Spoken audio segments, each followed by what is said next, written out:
Punch డైలాగులు ప్రాసలు ఒకరి మీద ఒకరు సెటైర్లు తెలంగాణలోనే కాదు ఏపీలో కూడా ఏడ చూసి నిలబడుతున్నాయి. కండ్లతో చూస్తేనే కనబడుతున్నాయి. టీడీపీ చిన్నసారి లోకేశం అయితే ఈ నడుమ మస్తు విజృంభిస్తున్నాడు.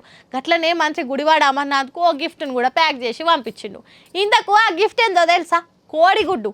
ఆమ్లెట్ వేసుకొని అద్దుక తినమంటుండా లేకపోతే ఉడకబెట్టుకొని తినమంటుండా? ఓ ఎలక్షన్ కమిషన్ సార్లు జరా ఏపీ ఎలక్షన్ లేవో జల్దీ పెట్టురాయా బాంచన్, లేకపోతే ఈ లీడర్లు ఉన్న ఆయన తిజ్జత్ తీసుకునే తట్టున్నారు. ఒకరేమో కోడిగుడ్డు అంటారు, ఇంకొకరేమో పప్పు ముద్దపప్పు అంటారు. ఇదివరకు ఎన్నం లేనంతగా పంచులు ప్రాసలు సెటైర్లతో శముక్కుమంటున్న ఏపీ పాలిటిక్స్. శంకారావంలో శంకుది ఉత్తరాంధ్రలో దుమ్ములేపుతున్న లోకేశం సారు ఆంధ్ర ఐటీ మంత్రి అమర్నాథ్ సార్కు కోడిగుడ్డు అవార్డు ఇస్తున్నాను పంచులేసి పక్క నవ్విచ్చిండు. అంతర్జాతీయ స్థాయిలో ఆంధ్ర రాష్ట్ర పరువు తీసినందుకు మంత్రి గారికి నేను కోడిగుడ్డు అవార్డు ఇస్తున్నా. బాగుందా తల్లి అవార్డు?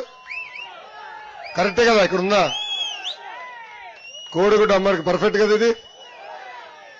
అన్నగారికి ఇస్తున్నా, డెలివరీ చేయమని నేను కోరుతున్నా. జాగ్రత్త అన్న. గుడ్డు పాలసీతోటి అంతర్జాతీయ లెవెల్లో ఆంధ్ర పరువు తీసిన అమర్నాథానికి దీన్ని గిఫ్ట్గా పంపిస్తున్నా అని శంకారాంలో ప్రకటన చేసిండు. అసలు ఈ గుడ్డు పంచాదేందో తెలుసు కదా. అప్పట్లోసారి ఏపీ ఐటీ డెవలప్మెంట్ గురించి గుడివాడ సారు గుడ్డు దశలు ఉంది, రాను పొదిగి పెద్దగా అవుతుంది అని చెప్పిండు కదా. దానికి లోకేశం సటేరేసి ఇట్లా గుడ్డు అవార్డులు ప్రకటించింది అన్నమాట. ఇంకా పరిశ్రమల మంత్రిగా అమర్నాథన చాలా అదృష్టవంతుడట. చిన్నతనంలోనే ఇంత పెద్ద మంత్రి పదవి వచ్చినందుకు లోకేశం అన్న కూడా మస్తు ఖుషి అవుతున్నట.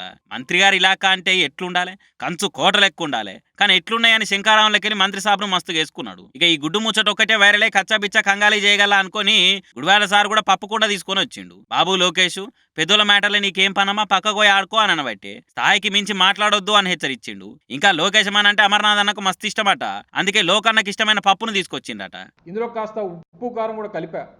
కాస్త ఉత్తరాంధ్ర ప్రాంతం అనేక సందర్భాల్లో ఆ పార్టీకి, తెలుగుదేశం పార్టీ అధికారంలోకి రావడానికి కారణమైనటువంటి ఉత్తరాంధ్ర ప్రాంతం గురించి ఏ రోజు కూడా ఆలోచన చేయనటువంటి తండ్రి కొడుకులు ఇప్పుడు వచ్చి ఈ ప్రాంతం మీద ప్రేమ ఉన్నట్టు, ఈ ప్రాంతం అంటే అభిమానం ఉన్నట్టు, ఈ ప్రాంతానికి ఏదో భవిష్యత్తును ఇచ్చేస్తాం అన్నట్టు చెప్పేటువంటి మాటలు ఈ ప్రాంతంలో ఉప్పు కారం కలిపినటువంటి దీంతో కలిపి పెడితే కాస్తంత సిగ్గు, లజ్జ, విశ్వాసం పెరుగుతాయనేటువంటి ఉద్దేశంతో దీన్ని తయారు చేయించారు. లోకేష్ కు ముద్దపప్పు అయితేనే సరిపోతుంది. అందుకే పప్పుతో పాటుగా ఉప్పు కారం కూడా కలుపుకొని వచ్చిన లోకేష్ ఇక్కడున్న ఉరికొచ్చి అద్భుతమైన గిఫ్ట్ను అందుకోవాలి అని కౌంటర్ వేసిండు. టీడీపీ పవర్లు ఉన్నప్పుడు ఏనాడు ఉత్తరాంధ్రకు న్యాయం చేయని అయ్యా కొడుకులు ఇప్పుడెందుకో ప్రేమలకు వస్తున్నారో. వాళ్ళు ఉప్పు కారం తిన్నట్టే చేస్తలేరు కాబట్టి పప్పులు ఉప్పు కారం కలుపుకొని వచ్చినానికి గుస్సాయిండు. ఏందో అయ్యా మీ గుడ్లు పప్పులేశాలు, మీ కథలతోటి నడిమిట్ల జనాలకు తిక్కలేపుతురు పోరి.